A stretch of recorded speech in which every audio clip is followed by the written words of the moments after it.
Ibn Abdul Barri ka lindur në vitin 368 sipas hijretit në Kordobë të Spanjës.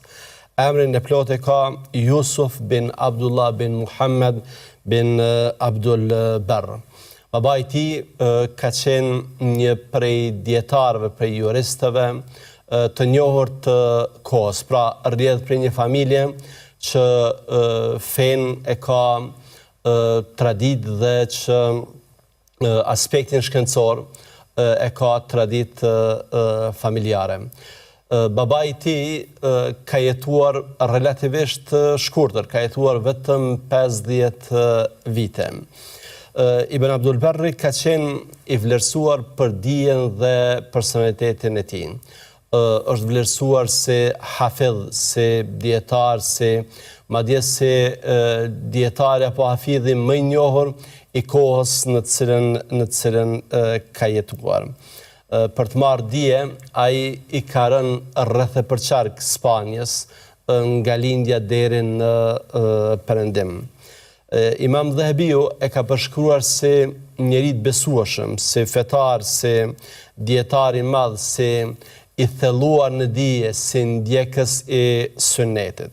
Pavarësisht se Ibn Abdul Barri, nëse mund të themi kësaj formalisht, ishte ndjekës i medhhebit Maliki, kishte ndonjëherë disa anime ndaj medhhebit Shafi.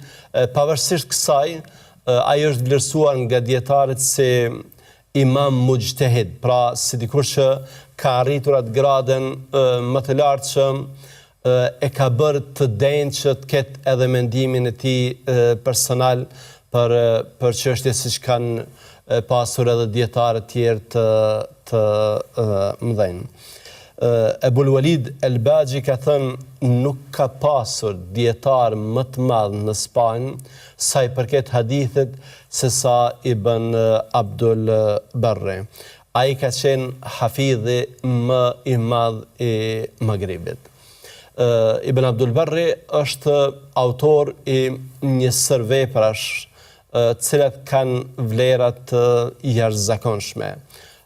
Ai është autor i Temhidit që flet për Muatan e Imam Malikut, pastaj ka një libër Jami'u Bayanil Ilmi wa Fadli, në cilin flet për çështje të ndryshme dhe një libër që ka vlera të jashtëzakonshme, pastaj librin El-Isti'abu li Asma'i s-Sahaba, pastaj librin El-Bayan an Tilawatil Quran, pastaj El-Madkhal fil Qiraat, pastaj ka një libër vetëm sa për të ilustruar disa prej tyre, në të cilën flet për virtytet e tre imamëve të mëdhenj.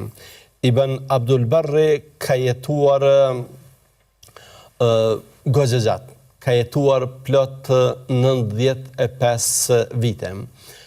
Ka lindur në vitin 368, ndërsa ka vdekur në vitin 463.